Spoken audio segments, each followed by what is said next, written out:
Hello, my name is Miranda Parkin, artist, animator, voice of Nagi in Neo The World Ends With You, cursed hag, and you are watching the Points of Experience podcast. Oh yeah.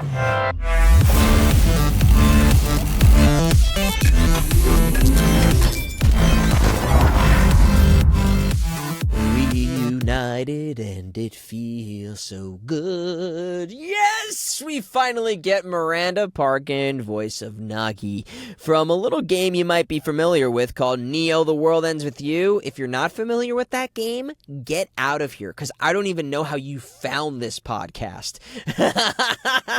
Truly, Miranda is such a wonderful human, and I'm so glad we finally got to chat with the Neo anniversary right around the corner. Got to share a little bit of love for the game on this episode, and also all of the great things she's been up to with her own series, and just life as an artist, life as a creator, life as somebody who has their own content that they put out into the world. I mean, if you've never been to her Instagram, it's just, there's such good stuff. Please go and follow her Instagram. It's parkinart. Also, the other social medias will be in the link in the description below. But really, really fun chat, catching up with Miranda today. I'm just so happy we got to do that. And this is a great time for you all, while you follow Miranda, to follow us, subscribe, do all those things. Boost this video in the algorithm by commenting your favorite quote from Neo. I say this in the end, but you can do it now too. You can do it now. While you're listening to me talk, you're scrolling. I'm doing a guided meditation. You're scrolling to the bottom of the video. You're typing in your comment, your favorite Neo quote, your favorite thing about Miranda, your favorite thing about The World Ends With You, your favorite thing about apricots, whatever you choose. And you're boosting the algorithm while you're liking, subscribing, and supporting us.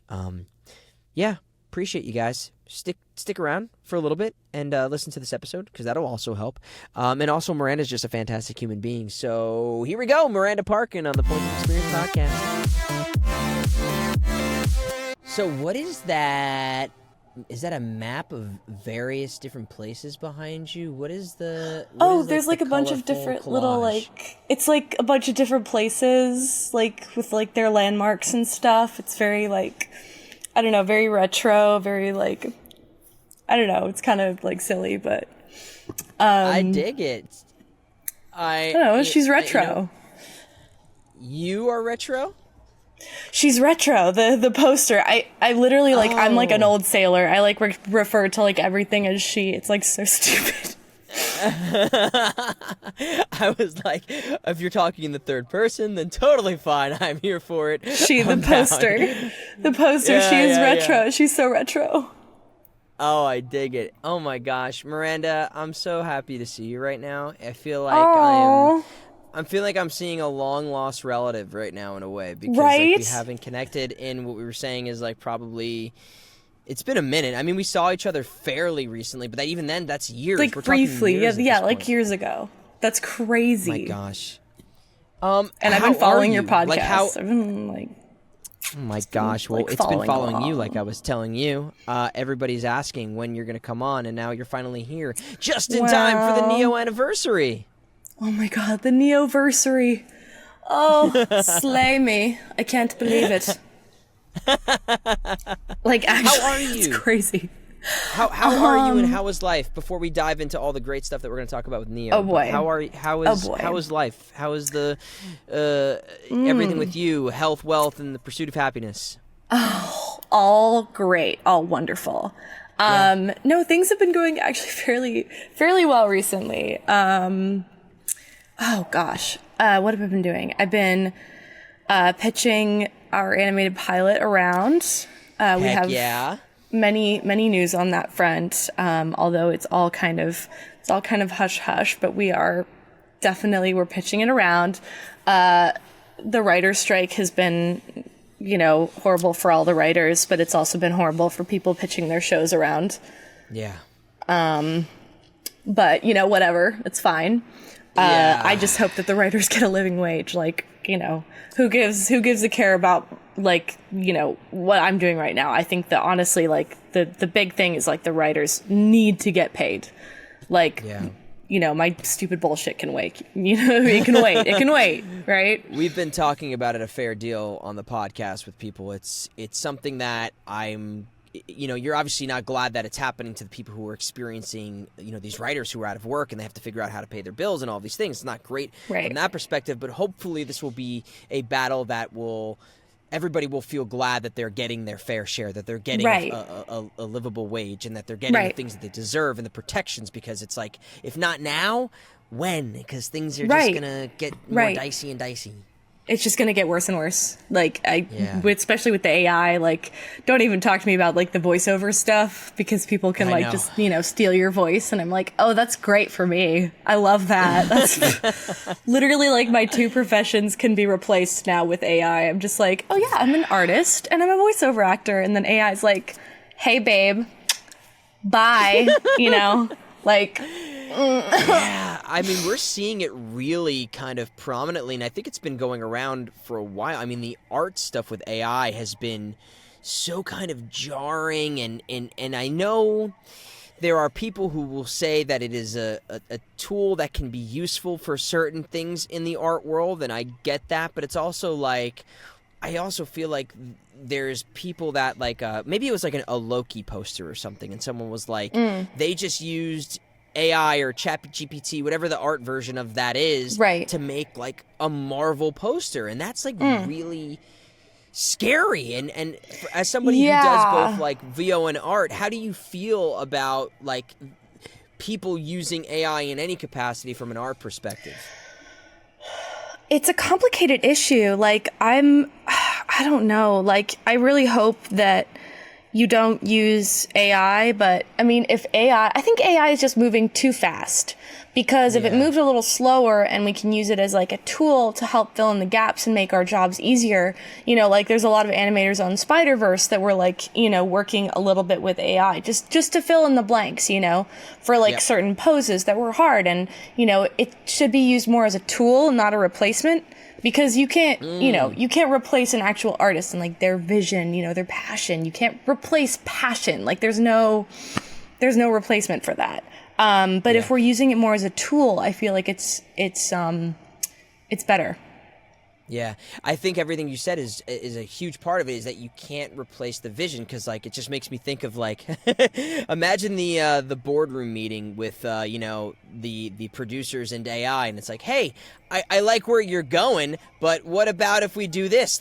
What is there's no human compromise that exists with AI. It's just it's a machine that kind of takes what you input, and I feel like it removes the thing that we love about art the most, which is the collaborative and human experience that is what people resonate with.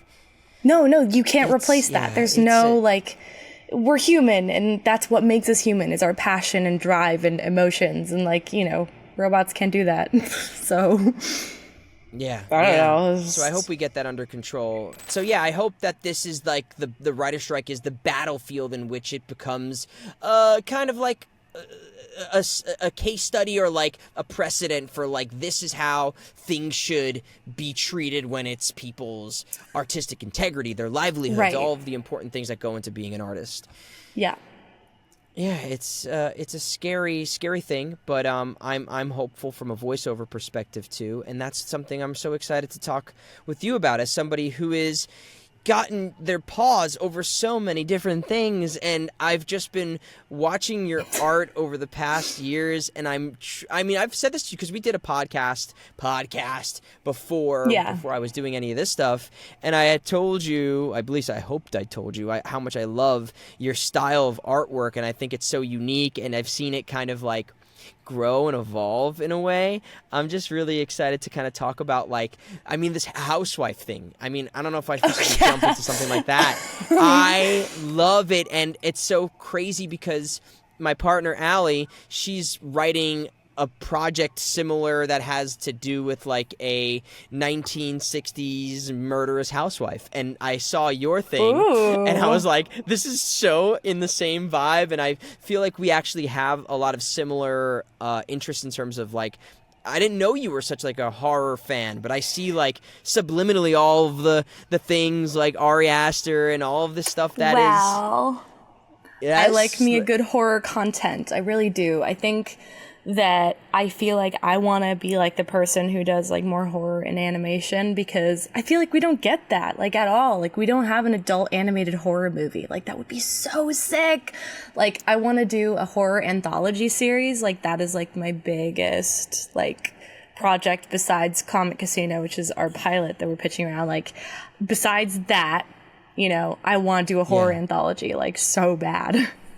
What are some of the horror things that you really enjoy, or where did you fall in love with horror? Because for me, I think it evolved and I fell in love with it in different ways in different stages as new things came out. Yeah, no, I totally agree. I think, I don't know, I wasn't super into it in like high school. It was kind of when I got introduced to more horror movies, I was like, oh, this is like kind of cool. This is kind of awesome. And then like when I was like in like junior college, because I didn't go to regular college, I was like, I'm gonna do this. So I did junior college, and like around then when I started taking film classes, oh my god, it was like, oh, like this is really cool actually. And this year in particular, especially with like Housewife and stuff, like this year in particular has just been like my year of horror. Like I've always loved it, but like I think it was ever since I saw Hereditary. That really changed it for me. It changed the game. Yeah. I was like, oh, this can be really scary. Yeah, I think a lot of people, that movie was a different entryway, and I think it kind of paved a way for a lot of the success that Jordan Peele is having, because you had something like Hereditary that was a very dramatic horror that also had like Toni Collette, you know, this person who's not really doing a lot of horror, but is predominantly widely loved for a lot of different things, and so it was like a gateway for people to be like, oh, I love Toni Collette, let me watch what this is about, and then going, oh my gosh, this is like gas pedal to the floor. Like, oh, this is okay. My dad told me, he was like, Hereditary made me feel like how I felt like when I was watching The Shining as a kid. And that like really stuck with me, and I'm like, oh, like so this was how you felt like back then. So like this is how I feel like when I watch this movie, and I'm like, because I used to be such a scaredy cat. I used to not be able to watch horror movies. I used to be so scared. Oh my god, this is so embarrassing. When I was in middle school, The Purge came out, and I was like, to my friends were like, yeah, let's go see it.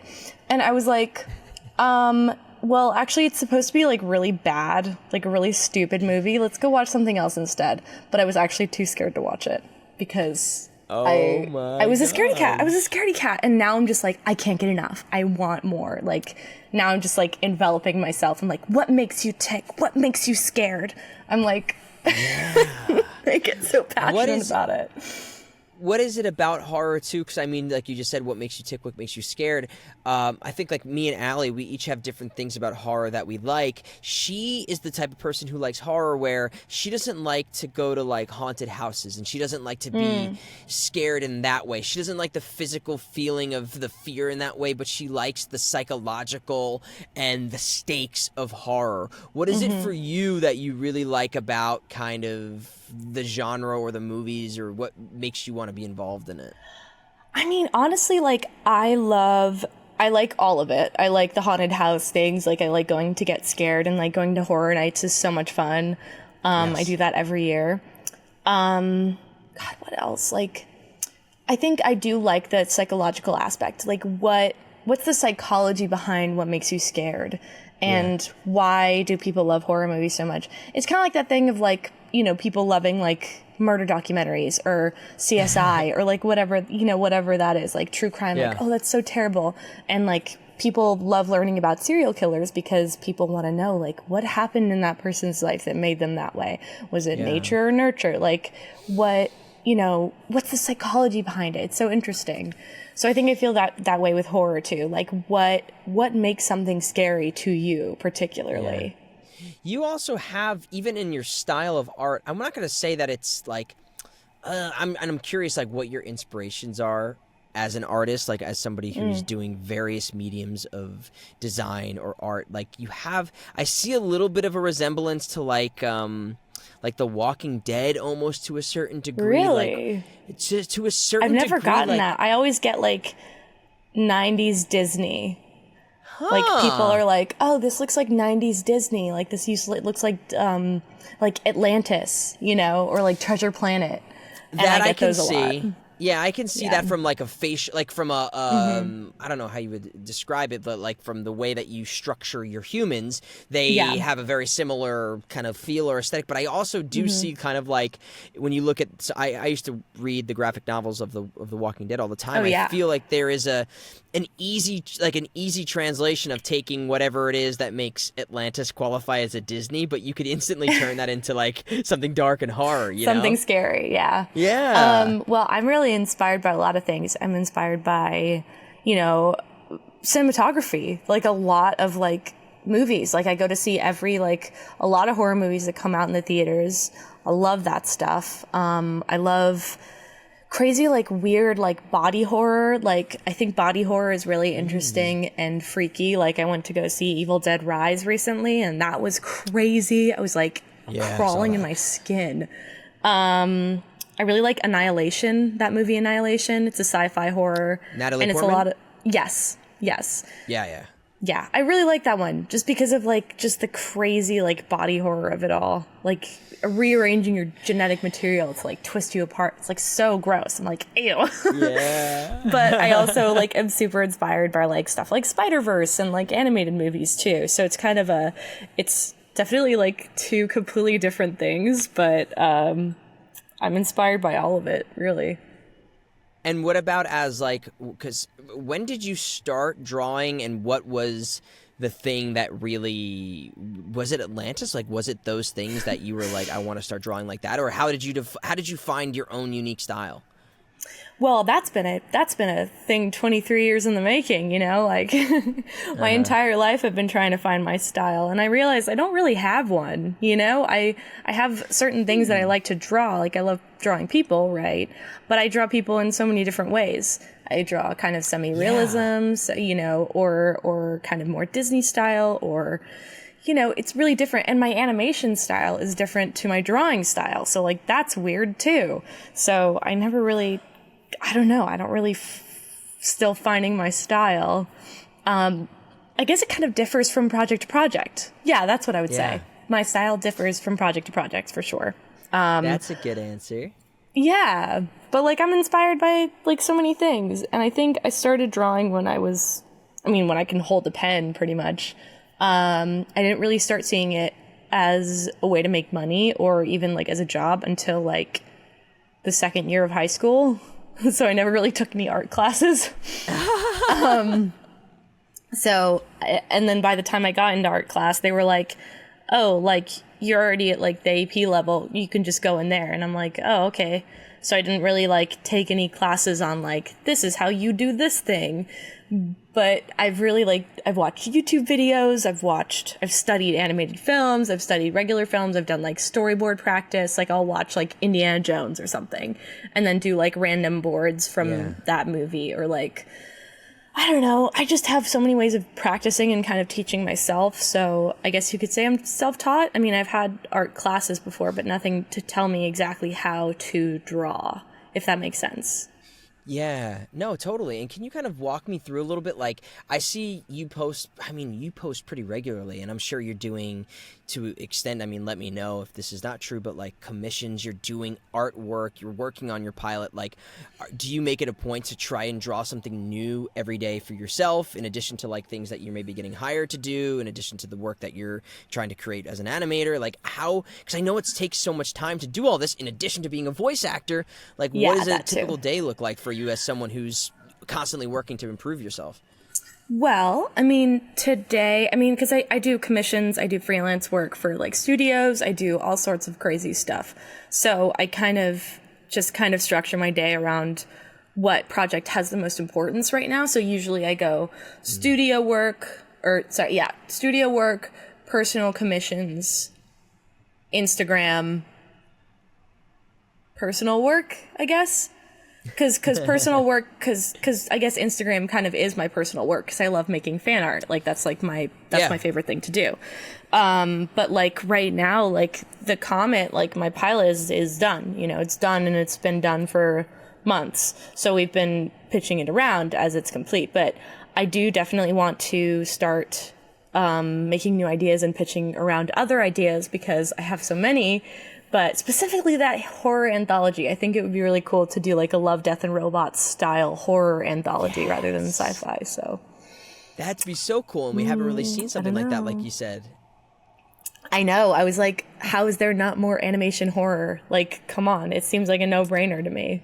I know. Gosh. Can you, to whatever extent that you can you talk to us, me, the world, whoever is listening now? Hello, space. Hello. Hello, space. What has been the COMET CASINO like? Because when we first talked, I think on my Twitch podcast, whatever the heck that was. Right. You were telling me a lot about that stuff, and I think you had some like rough animatics at this time. Can you talk to me a little bit about like what it was like finishing the entirety of a pilot? Because I know that takes a lot of hard work, to the fact of like what have you learned in this pitching process? Oh my God. Well, I would say like, I mean, I did the whole animatic, like I just did, like I had a lot of help with the roughs from my story supervisor, Bernie, and I had help from Swampy, who's the co-creator of Phineas and Ferb. Like he helped me along, kind of mentored me through the whole process. And my roommate did backgrounds. So I would say about 60% of the work myself. So more like 70. And I had to go over every single rough that Bernie made and every single rough that I made. So, and then I would put in a couple backgrounds from my roommate Lauren, and Lauren did such an amazing job with the backgrounds. And then I would like add on to it and stuff. So it was just like, it was such a long process, but we got this really great animatic out of it. And even if it doesn't go anywhere, it's a great like portfolio piece for me. And we hired, not really hired, they asked to be in it.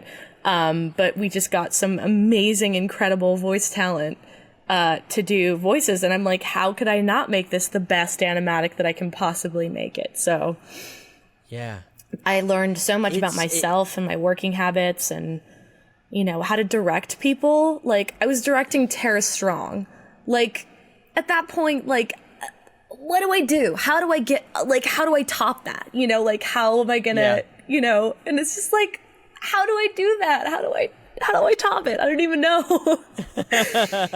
It's so cool, and it's a unique experience that I think a lot of people, especially from a voice actor perspective, I know that there are some that exist that are also animators, and they also are designers or graphic artists and stuff. But right. Do you have a vision of being somebody who is like show running or creating the content and not acting in it, or also acting in it? Like have you examined like what the life goal is of how you want to exist in this industry, or is it a combination of a lot of things, or whatever you can do? Yeah, it's like whatever I can do. Like my dad is absolutely incredible, and he helped me so much through the whole process, and he does a great voice on the show. He plays my dad and I play basically myself. So he and I were like working on that together, and he was like, like, what do you want to do? And I'm like, we initially had the character not be me. I was supposed to be the sidekick and the main character. And my dad was like, you can do this, right? Like you can be the main character if you want. It's your show, it's like, it's our show and we can, do whatever we want. And I'm like, yeah, of course I want you to be the dad, we play so well off each other anyway. Like, yeah. And then he was like, yeah. And then we can get our writing. His best friend is now our like kind of showrunner, and he wrote so much of the script, and he's freaking amazing. And so I'm going to leave the show running to him, and I'm going to leave the joke writing to my dad, the veteran comedy writer, and I will tell them what characters say what, and I'll be like, this person doesn't say that, and then I will voice act, and then I will draw. So like my ultimate goal would be to be like show creator, art director, and voice actor like on the same show. That would be cloud nine for me. Yeah. And it sounds like you really enjoy the collaboration, and you have great people around you that are really good. Like your dad is such a hysterical human being and a great actor. It's like, how can you not? And I'm sure, it's your dad and you guys have like shut up dad type of relationship to a degree. But of course. It's like, how can you not use something that is like at your disposal? Literally, like, and he's just such a wonderful comedy writer, and we have the same sense of humor. Like, there's a lot of stuff that we disagree on, like which movies are better than what, but usually there's a lot of overlap. Like, he really got me into sci-fi, I got him into horror, like, and like more adult animation, like, you know, like something like Solar Opposites or Archer or The Simpsons, and he got me into The Simpsons. But like, we just have so much overlap, you know, on it. So it's, I don't know, it's kind of a no-brainer to put him in the show, especially if we have, you know, it's right what you know. It was funny, we were writing the script and it was a mother-daughter story at first. And then in the first, like, pitch meeting, or not pitch meeting, but like first writers meeting, Swampy was like, let's kill the mom. I'm like, okay, let's make it a father-daughter story. Write what you know, right? So that's kind of how that came into being. Like, literally the first, that's so first meeting, Swampy was like, take the mom away. Get her out of here. It was good. Yeah.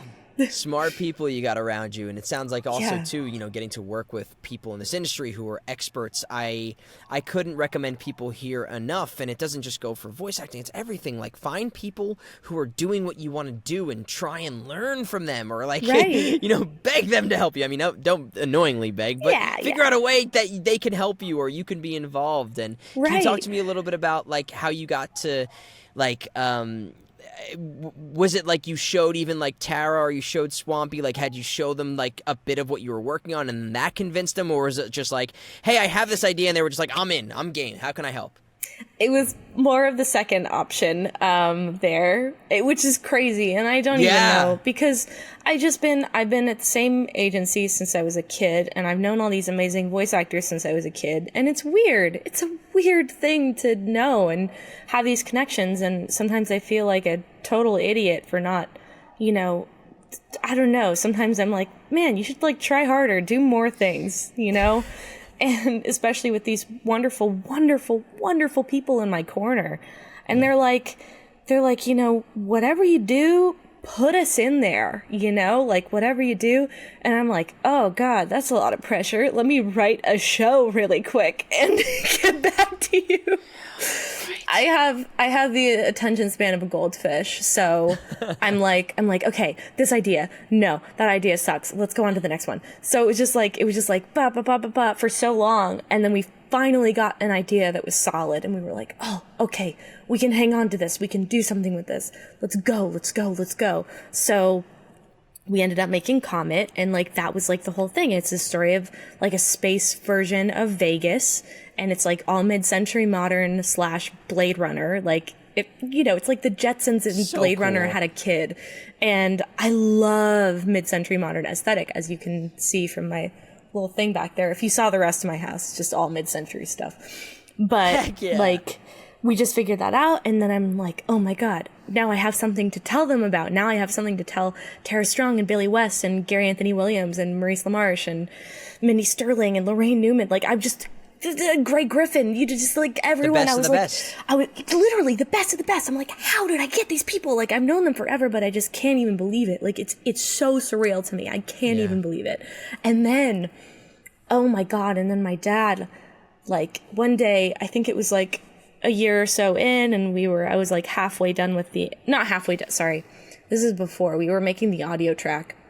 And it was after we had gotten the script done, and we were kind of going into it. We were recording everyone, and Gray and you know, Maurice and Billy West, and we were recording all of them, and it was really hard directing them because, you know, D. Bradley Baker and just like fucking everybody. I'm just like, oh my God. Yeah. So we're directing all these people, and my dad's like, you do realize that you have to act with these people, right? Like, you're the main character, and, you know, and you're on the same, and I'm like, oh no.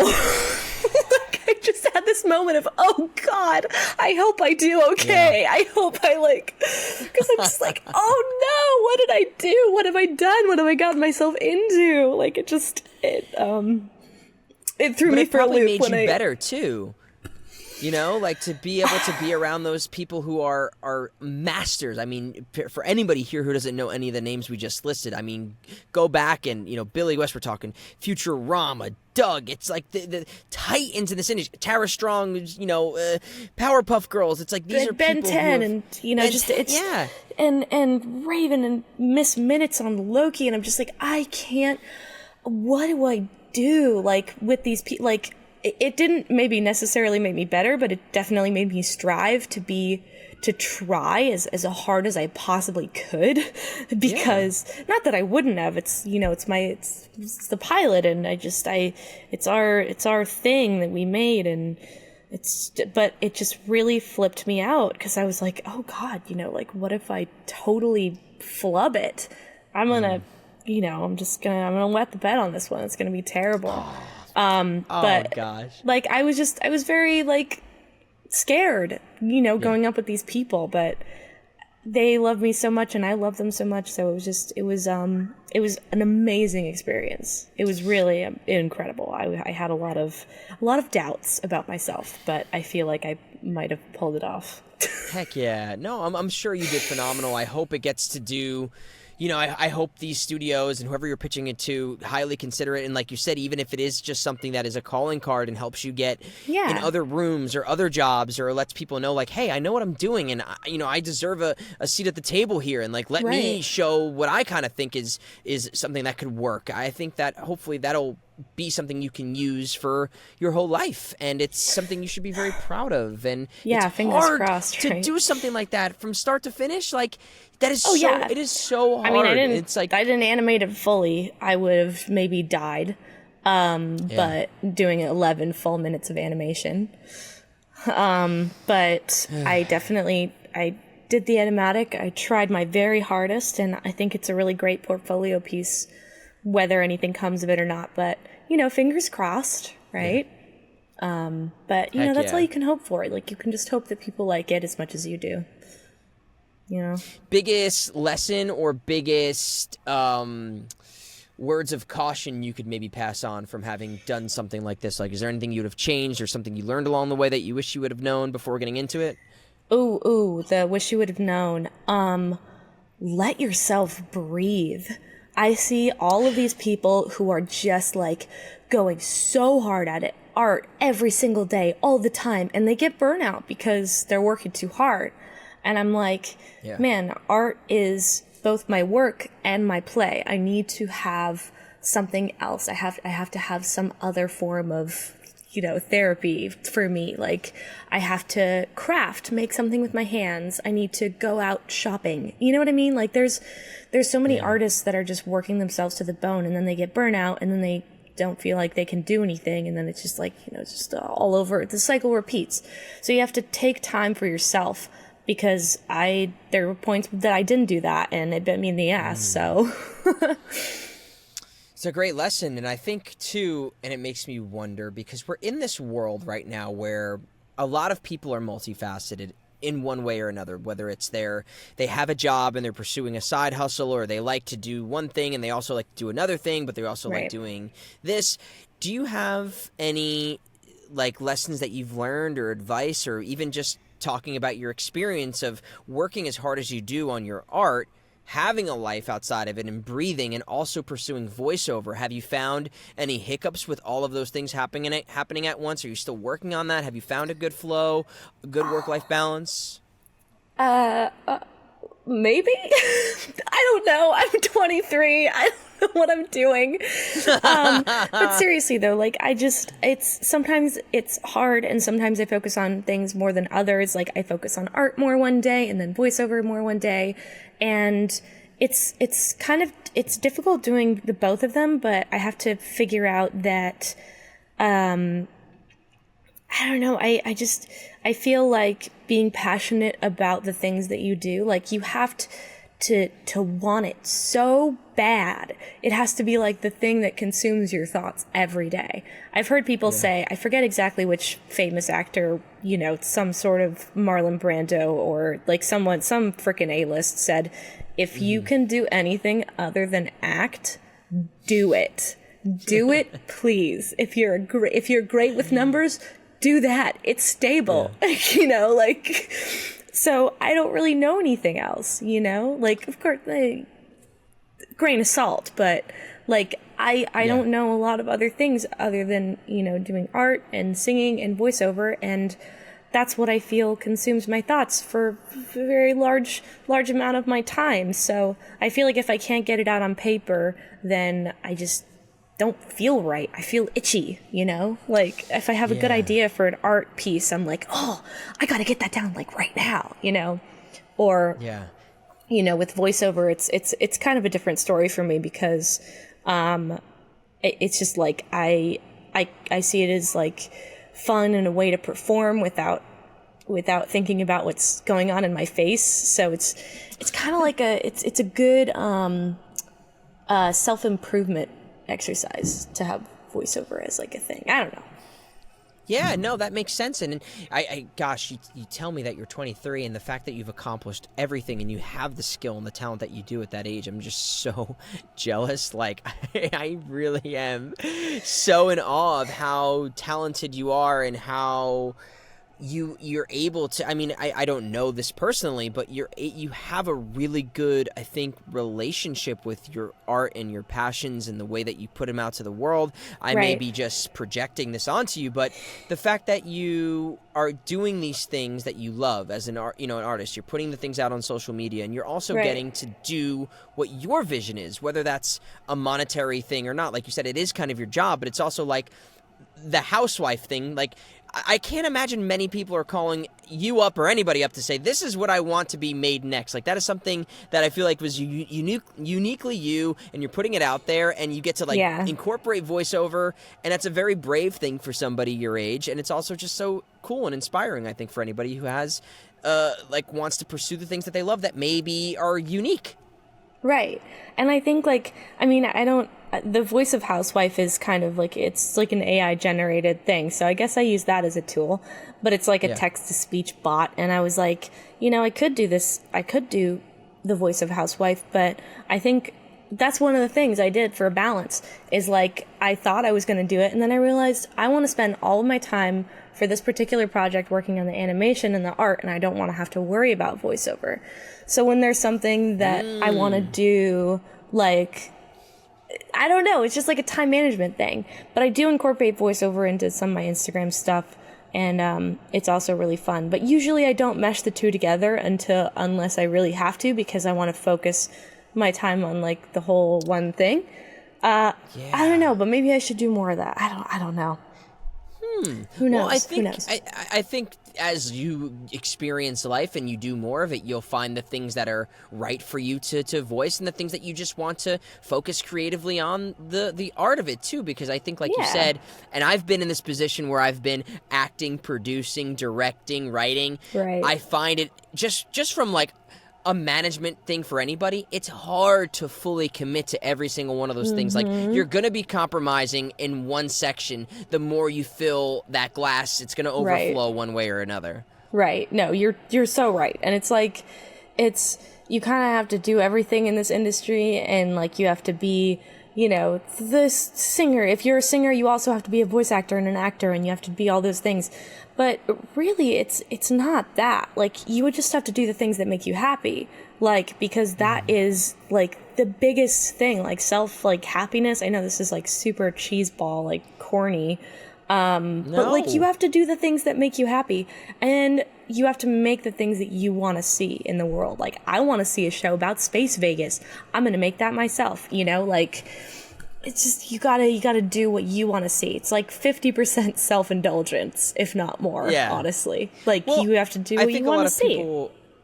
I think a lot of people fear that in the world that people don't like what they like, but I think we find more often than not that if you enjoy something, and if there's also a crowd of people out there in the world, and sometimes it's a huge crowd, that also have that same sensibility and like things. Just because it's not the cool thing online right now and people are afraid of wearing, you know, the shirt that's not the Nike or whatever it is, doesn't mean that people don't like it. Right. And you have to, like, just, I don't know, just not care what people think about it. You know, like, I know it's hard, and I definitely care what people think about my stuff, whether I like it or not. But I've tried as hard as I possibly can to kind of, I don't know, just, like, reduce that in myself. Like, reduce the, oh, God, I wonder what people are going to think of this. I don't, you know, oh, God, you know, this is not relevant, this isn't trending. It's kind of, you have to do a little bit of both, because sometimes you gotta do one for them. You gotta hop on the trend and do the thing, which is, like, so stupid. But it could bring in new audience and new people who like your stuff. Like there was, and like if you're fixated on something, like I was really liking the Wes Anderson things recently, like Asteroid City and like Fantastic Mr. Fox. I was rewatching all this stuff, and I was like, Fantastic Mr. Fox has not been talked about in a very long time. It's not the trendy thing to do. I don't give a shit. I'm going to animate. I'm going to animate something. I'm going to animate a clip from there that I like. And it's going to take me a long time, but I'm going to do it because I really want to do it. And that, you know, that definitely resonated. It struck a chord with people. People were like, oh my God, I love this movie. I remember this movie, blah, blah, blah, blah, you know. So it doesn't necessarily have to be the most trendiest thing ever. You just have to do what you want to see, because I really wanted to see that scene reanimated. So I was like, I want to do that, you know, like... That's such a good lesson, and I think probably said many times in our lives in the world that, you know, do the one for you, one for them, but it's like, right. I think that really does mean something, and it can, if you want to have a lucrative monetary career doing anything in the arts, it can be a very smart lesson to learn early, you know, to allow your unique voice to speak, but don't like try and stand from the sidelines every single time and being like, right, I'm doing this and this is it and you're gonna like it whether you like it or not. Like, I think there is something to be about negotiating and compromise and being a team player and being and figuring out how to capture audiences that may necessarily not resonate with that right out of the gate. I think that's a wonderful thing. Again, you in this knowledge you have at such a young age, I'm so jealous. Well, and just like take all the things I'm saying with a grain of salt. I think there might be a nugget of truth in there somewhere, and also I think just for anyone, honestly, like support the things that you love and like, and lift up other creators that you enjoy. And don't be afraid to reach out to them and say, like, hey, man, I love your stuff. You know, keep going with it. You know, or something like that. Don't be, like, creepy with it. Don't be creepy with it. Don't do that. Yes. But there's been a lot of connections that I've made just from saying, hey, man, I love your stuff. You know, keep up the good work. If you ever need any art, I'm always here. You know, just, like, something quick like that. Like, I don't know if you guys know, like, Siren Head and, like, that whole, like, meme that happened a little while ago, and that artist, Trevor Henderson, is amazing, and I just reached out, and I was like, hey, man, I love your stuff, and he was like, oh my God, thank you so much, and he gave me a follow, so, like, you know, it's like, it's reaching out and telling people, put yourself out there. Yeah, and also, I think that's a huge part of it. Yeah, and like and also lift up things, like post things on your story about like projects that you're excited to see, because there's some times where they'll like reach out with like a partnership or something. Like I was really excited to see the new like The Boys animated show Diabolical, like back then when it was a thing, and I like reshared it and I was like, this is going to be so cool. And then Amazon reached out and was like, hey, do you want to like partner with us? I'm like, absolutely, yes, let's do it. So I did like a fun little animation for them. So like, you know, just you know, post about the projects that you're excited about, and sometimes people will go in and you know, tell you hi or just say thanks or give you a follow, and like who knows, you know, that could be something down the road. I've made some great friends from doing that. That's so, it reminds me of, and obviously you never know what can happen, but there's nothing that can't, it doesn't hurt to let people know what you want and the things you like, and to support other people. It can only help, I would imagine. And it makes me think of the guy who did the intro for Severance. Yes. Yeah, like, you know, that was somebody who I think Ben Stiller? Ben Stiller, yes. Ben Stiller loved this guy's style, and he was like, I want you to do the intro for my show, like from Instagram or whatever, wherever you found it, so you never know. Instagram is more important than a lot of people think. It is very important for making connections, and you know, there's just a lot of things that could come good from Instagram in particular. There's lots of people who are job scouting. There's a lot of people from animation studios who are looking at people on Instagram and TikTok, and like, you know, it shouldn't be that way. You should just be able to submit a resume and get the job. But if it comes down to the person that they like the style of, and the person from the job website, you know, who's just it's not like you can't get a job that way. I'm not saying that. I'm saying that, like, it is... This other avenue exists. Right, it exists. Like, the head of story, Guillermo Martinez on Mitchell's versus the Machines, I said, like, your storyboards are absolutely incredible, and Mitchell's versus the Machines was an amazing movie. It was a great film, blah, blah, blah. We connected, he gave me a follow, like, and we ended up talking, and then we, kind of fizzled it out for a little while, and then I saw he was doing stuff for Spider-Verse, and I was like, this is so cool, like, you did some great boards, and he was like, yeah, absolutely, like, we should go get lunch in Culver City or something, and I'm like, that's great, let's do that. So, like, people that I've just said, hey man, I love your stuff, and it's really impacted me, it's just like, things can come from that, like, I don't know. I just think that there's a lot of artist people, especially, who are, like, underappreciated, and people don't know the lengths to which they go for their craft and their passion. So It really, I don't know, usually makes them happy when they see that someone likes their stuff specifically. I love that, and I think, I'm not an artist in any capacity, but I see these things that I love, and even if it's not something I've been a part of in any way, I always try to lift up these artists, because I know how much hard work goes into it, and you never know what sharing something, you never know, by simply supporting somebody else who might see that because of your contribution to the mass effect that happens of the support system, one person shares it, then another person can share it, another person can share it, and then that winds up in front of you never know who. So it's such an important part of this whole economy. You never know. Yeah.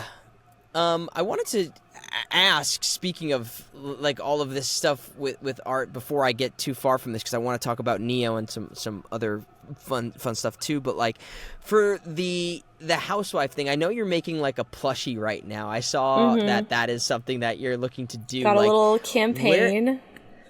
Yeah, can you talk to me, like, about this, because I love it so much. What made you want to do that? These guys just contacted me out of nowhere. They were like, hey, can we, like, make your plushie? And I'm like, okay, let's do it. And they were really cool. And I don't know if my campaign's going to run, because I don't quite, I'm about halfway to 200 plushies. So then after 200, they, like, make it and then ship it. So I think it has to be to 200 plushies. But even if it doesn't run, I got a cool free plushie out of it. That's so cool. But yeah, they just contacted me and they were like, we love Housewife. Can we make her into a plushie? And, we can do the plushie campaign. And I'm like, yeah. Another testament here of putting something out there and never knowing who is going to see something and come across what you. I've had it happen to me countless times, just from sharing one thing or supporting one thing. Or I remember I had a studio who saw Belle. They had saw that I was in Belle, and then they were like, by the way, wonderful film and wonderful performance. Thank you. I am so honored to be a part of it. Kylie McNeil, who plays Belle in that movie, is like, I'm just honored to be in the same. Oh yeah, she did a great job too. Presence of all the hard work that she did and everybody else, and the fact that I was in it was just crazy. But anyway, this company saw it, and I was posting something about it. I had kept sharing something, and then they replied on something that I shared, and they were like, we saw that movie. I didn't know that you were the voice. We would love to get your information for some stuff we're working on. And it's like, they might have knew who I was. They might have liked my performance, but because I was so active in sharing things, they had thought to be like, oh, this popped up on my feed. Now let me use this as an intro to say, like, hey, they might not have reached out to me otherwise. Exactly. Literally. Like, you're so right. You're 100% right. Yes. I think that is it's very important to, understand the impact that you make with fan art and stuff, even real or voiceover as well. I think with voiceover also, there's a lot of people, there's a couple of clients that I've gotten voiceover wise who've liked my performance and other things, and because I'm so excited about sharing things, they get it, they understand. Can't say that I've had that exact thing happen to me that you had, but it really does no harm to support the things that you like. Yeah. And that's also a part of the point, too, is it might not be the same for everybody. Your experience might be something totally different. But, again, it doesn't cost you anything to hit share or repost or whatever. Right. It doesn't cost you anything. Awesome. I'm so excited we've gotten to reconnect. I want to quickly talk about Neo here because this is the thing that we have had our familial relationship here through, and we've have the anniversary of the game, the 2 year. Is it 2 year or is it 2 3 years? Gosh, don't tell me it's 3 years. It's got to be 2 year. Okay. I think it's 2 years. We're gonna say it's 2 years, and if anybody hears if we're wrong, they will correct us. It's I 2 years. I think it came out in early. I think it's early 2021. Right. You're right. Yes. So 2 years. Yeah. 2 years of it being this game out, and I've gotten to meet some of the most fantastic human beings because of this game. I've gotten to share my love for what was done in this story and how it's connected with people, and you're a huge part of that. And I always hear time and time again, anytime I'm talking to somebody about this game, anytime I meet somebody at a con or whatever it is, your performance in this game is one of the, if not the highlight of the series going in the direction, and I'm blown away at how talented you are, the work that you've done in this game. And do you have any thoughts or reflections 2 years now here with this game being out of how it's affected you, how it's changed you, the things you like about it, the things that you hope to see for it, or just overall life and experience, 2 years from Neo here? Don't make me cry, Paul. Don't make me cry.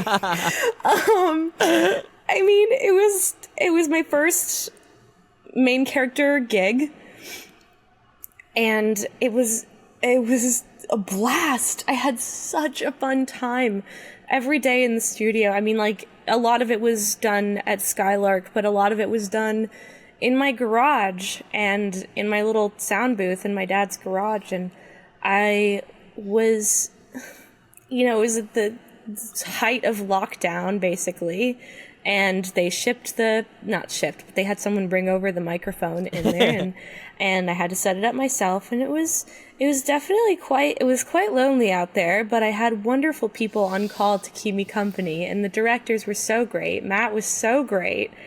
I just had such a blast working with him and the whole team, and I couldn't have asked for a better experience, especially because I was like a new character coming in, and you were a new character coming in, right? I feel like, yep. You're new, and I was new, and I was a new character, and it was an already established IP, so I was afraid that people weren't going to like me, or they were going to think I was cringe or whatever, because, like, Nagi is, like, cringe. She's, like, the epitome of cringe, but, like, she's funny about it, the good kind of cringe. Yeah. Yeah, no, she's, like, funny about it, so I was afraid that they wouldn't like me or whatever, my stupid, like, 20 to 21-year-old brain. I'm like, do they like me? I hope that they like me. Because I'm like, I don't even know. Like, it's my first main character gig, and it was so many lines. It was a JRPG. Yeah. Like, there's like a million different lines. So I'm like, oh my god, like how... Oh boy, it definitely intimidated me a lot. I feel like that's a recurring theme. Being intimidated. For the rest of your life, I think we'll all be intimidated by challenges we have. Yeah, exactly. I was scared, but then, like, everyone was so nice, and the outpouring of love from the fans, oh my god, it nearly, like, oh my god, it just made me just swell with happiness and pride, and I felt proud of the work that I did, and I was scared that I wouldn't be, and I was, and I'm like, yeah, and then everyone else did such a great job, and all the friends I made, now Ryan Levy is like, now he's like Denji and, Chainsaw Man, and I booked my first anime too. And I'm not allowed to say what it is or what is going on, but he's also in it, and I don't know if I can say that or not, but, whatever, maybe edit that out, I don't know, but he's in. I'm just gonna say that Ryan and I are on a project together. There we go. That I can say that. Yes. Ryan and I are on a project together, and it was really cool because our director said that I would be on the project, and Ryan was like, oh, and then I was like, oh, Ryan. So, like, you know, it just made me really happy to see a familiar face or hear a familiar voice, more like. I am so happy and so proud of you, and you deserve all of the flowers, the dabs, the props, because you are so talented, and it's as we both know, whatever the kids are saying nowadays, I'm so freaking removed. But the anime whips, is a very the nays. The no. Are we really doing this old. right That's now? Too old. That's too old. The flosses? Oh yeah, okay. Oh, whatever. that's even old. I'm a grandpa. It's all old. It's all old. Gosh, but you do deserve whatever the kids are doing, the now. You do deserve whatever they're giving out to people, because it is, especially with anime, a very tough cookie to crack, because it's they've got people who do it, and it's a hard beast to break into, and I'm glad that you're getting this type of stage to show your skill on, because I think people are going to get to know you a little bit better when you're getting to do anime, and I hope this is just the beginning of opportunities like this for you, because you are so good, and I'm so excited for you. I'm so happy for you. Thank you, and I'm just excited for you as well. You've been killing it lately. I've been following along, and you've been crushing, slaying. Slaying. Yeah, that's a thing. That's one of those. Yeah. But yeah, slaying. No, you really have been. You've been killing it lately, and I'm also proud of you, and I'm glad that you are proud of me, because we're proud of each other. Yes. Heck yes, high fives. No, high fives. Yeah. But that's to bring this kind of full circle. I love seeing people who I know are talented and good people succeed, and I love to raise those people up and to see them be happy and flourish. And it's so hard to make a living doing anything artistic, and I just think that there's such competition. It's hard to break through the noise sometimes. Yeah, I don't want to be a pun there for the world ends with you, but that's what it was. Noise.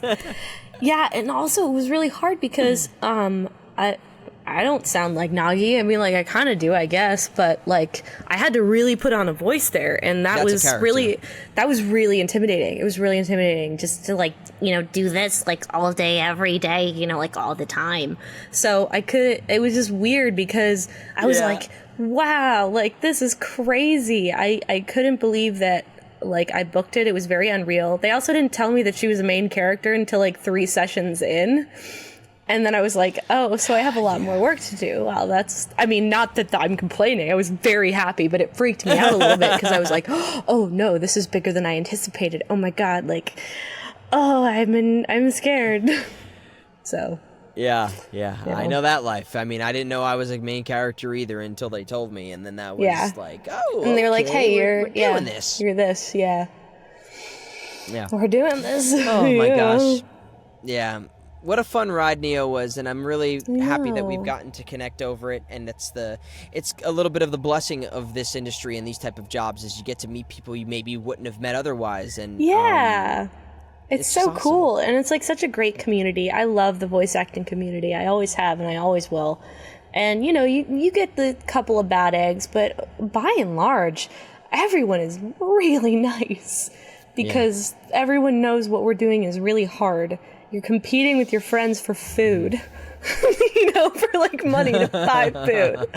You just, you know, you're competing, but like, you know, you don't want to say that, but like, you know, you are, and it's like, and it's difficult, but everyone is so supportive, so like, oh my God, yes, you got that role. Yes, I'm so glad. Or, you know, this and that. And I've made so many great connections through both animation and voiceover, and like, I mean, singing to a lesser extent because I don't really do that too much, but I think that just the animation industry and community and voiceover industry, like, they kind of go hand in hand sometimes, and I think that community as a whole is like wonderful, and I couldn't ask for a better family, you know?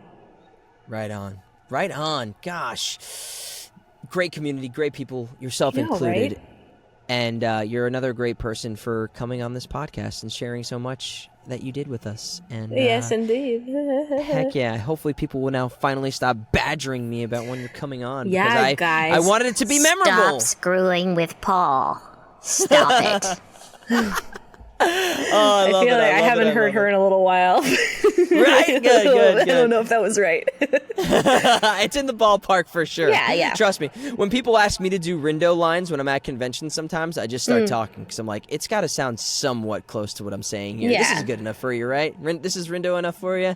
Good. Yeah. Here we go. We're good. I'll be like, this is not Nagi. Like, is this Nagi enough for you? You know, and they'll Like, oh my god, I had someone come up to me because I haven't done conventions for like autographs and stuff, but I go to conventions anyway. Sometimes I'm in Artist Alley, and one time I cosplayed as Nagi, and like these two people came up to me, a brother and a sister, and they were like, we saw that on your Twitter that you were going to be here, so my brother like brought his copy of Neo for you to sign. And I'm like, I nearly burst out in tears like in the alley because I was cosplaying as Nagi, and I didn't think that anyone would recognize who the hell I was.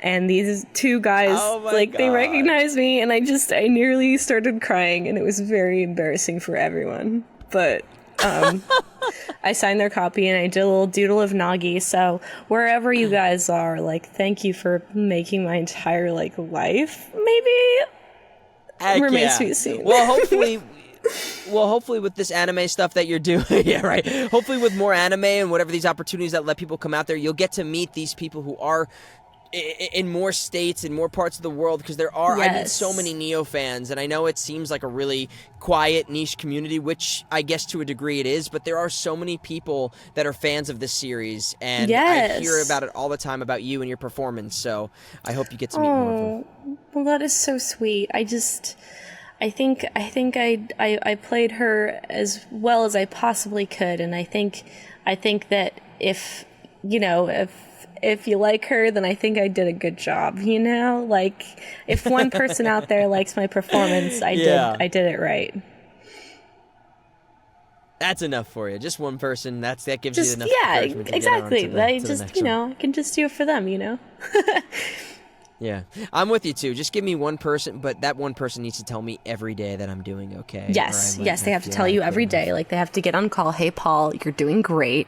You did a great job as this character, and now you feel free to go about your day now. That's it. That's all you get. Yeah, like my morning horoscope type of stuff. I just need like a new thing every day, because if it's the same stuff, I'll know it's BS. I need new things of why I'm good and great. And like, they have to be like really specific about it. Like, Paul, you did a great job cooking breakfast today. That sausage and egg thing that you did was really good. And you also did a great job playing Rindo in the iconic game.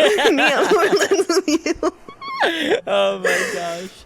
We should make a business that's that. It's like detailed, like they give you like a breakdown words of their life affirmation. Create, you know, specific words of affirmation. You handled that rejection from your driver's test really well. And also, your mother loves you, and she forgot to call yesterday. But she still loves you. Now that I think about it, this is where AI is going to actually really thrive, is in stuff like this, where it's people can curate their life affirmations to exactly what they need. But will it be the same if it's not an actual human? There lies the mystery. All I'm thinking of is like if someone has like mommy issues or whatever, they could get like an AI mom to like tell them that they're a good person. Like, that's so sad. That's like the plot of Her, right? That was the movie with Joaquin Phoenix. Yeah. We're entering that world very soon, which is scary. Gosh. Miranda, thank you so much for coming in and hanging out. A final thought here, if you don't mind. We ask most of our guests, I say most because sometimes I forget, but I'm not forgetting here. Is there an experience other than what we've talked about today? Could be career related, could be outside of your career, could be life, could be friends, family, can be going to the grocery store, whatever. An experience you've had that has made you look at life a little different, or taught you a lesson, or something that's happened in the past maybe a few years since we've talked last, that you were like, this happened to me and it made me think about this, or now I don't do this anymore, now I always remember to put the seat down. Like, what is the lesson or experience you've had that kind of sticks out to you in your mind as we talk here? Bonding like just knowing that I feel like, I guess an experience, let's say an experience, but it can be abstract, doesn't have to be abstract. Be just something you've been doing. Keeping the good people in your life very close and making sure to be a good friend for them. Oh, that was it. That's it. In order to have good friends, you need to be a good friend yourself. Yeah, like you need to put in the work. That's a good to be one. a good friend to your friends, because sometimes I get all in my own head. I'm working a lot. I don't have time for this or that. And then I'm like, no, Miranda, dumbass, make time for your friends, be a good friend to them. And I'm like, oh my God, why am I so lonely? Why am I this? Why am I that? Or whatever.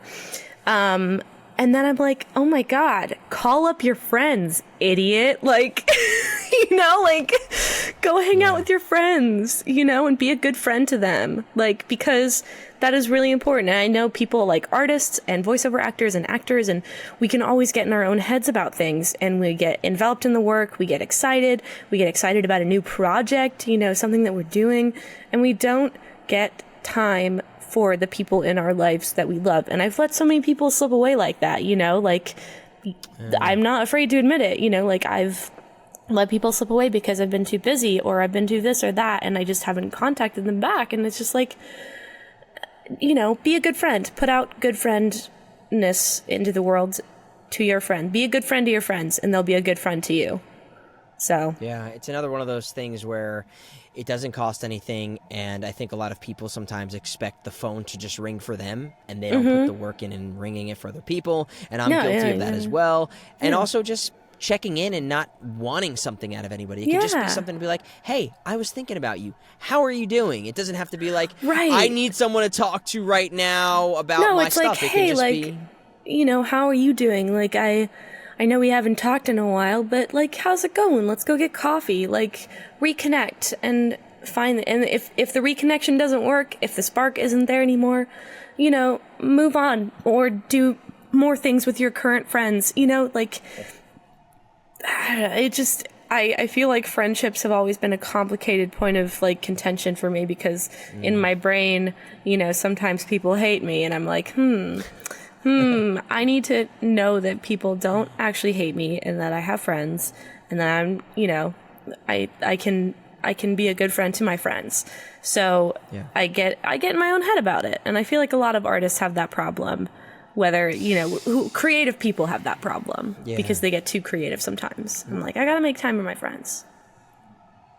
No, very smart lesson, very important lesson. I hope people really hear that, because it's true, and you can get enveloped in your own stuff and forget about the people who have been there for you. And I'm glad we've got to reconnect right now. And this has been a very a good experience for me to reach out and say, hey, I know that I should have done this without the badgering of people telling me to have you on, but I really am glad we got to connect again, because life does get crazy and busy, and I'm glad to hear you're thriving. I'm always watching and like so amazed at all your stuff, and anybody here who is not following you on all the social medias, you really need to do yourself a favor and do that, because it's always something that is like new, unique, fun. It always puts a smile on my face. So I think your social medias are parkinart, right? Parkinart, yeah. Okay. Twitter is dead, but my Twitter is mparkinb if you want to do that, but it's dead anyway, so just go parkinart, TikTok, Instagram, and YouTube. Parkin, parking without the G. Yeah. Or your last name. Oh, my last name. You're right. There's two things. Are like you're parking your art here, right? I'm parking my art here. Yeah. Come drive in for some art. Yeah, drive into the parking lot.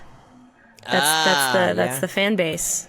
Someone said that on one of my YouTube videos, and they were like, "It's a parking lot." And I'm like, "Oh my God, you're so right."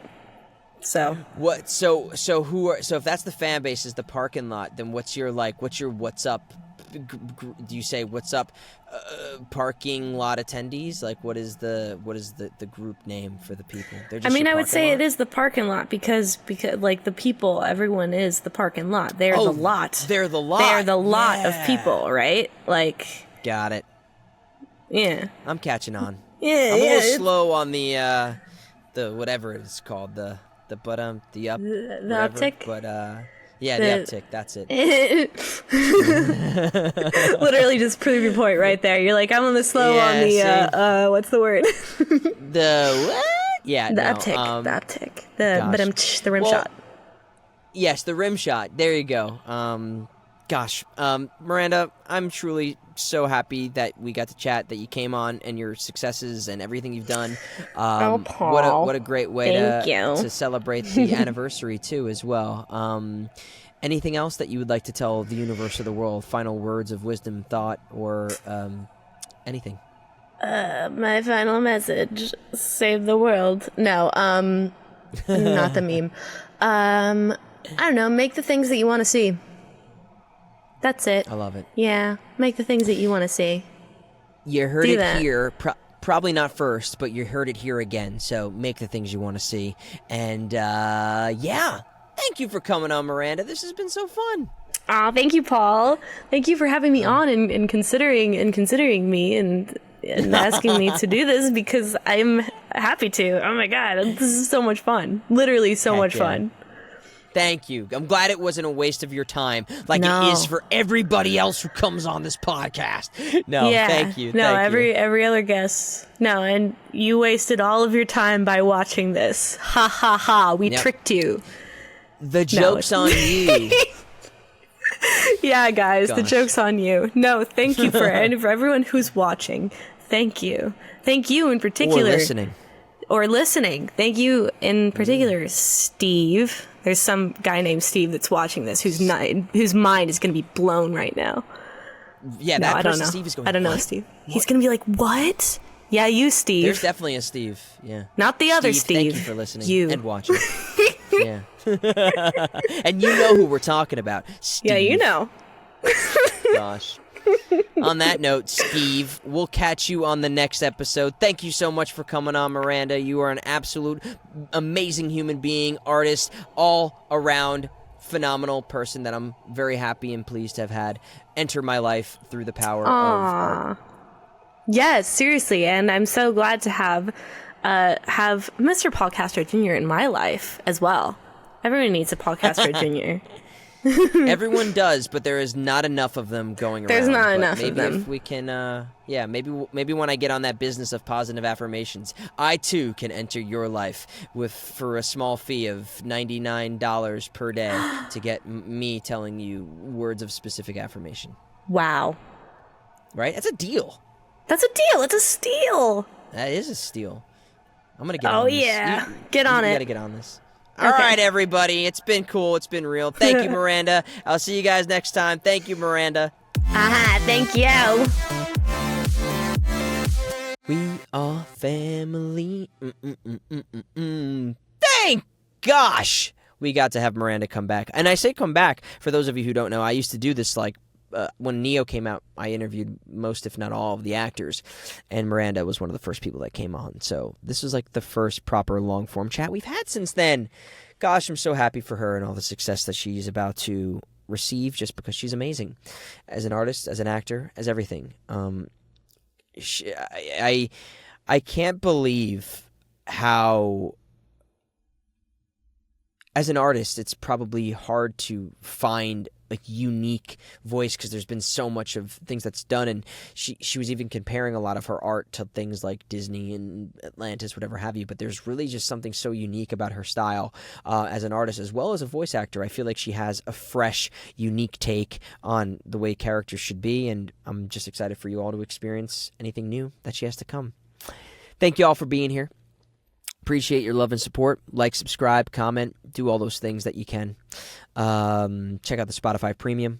And just for the algorithm, comment something on the YouTube. Say your favorite Neo quote. I don't know. If you made it this far, truly, please leave us a comment, because then we know that you're a Poxer for life. All right, y'all. Take care. Be easy. We'll see you on the next one.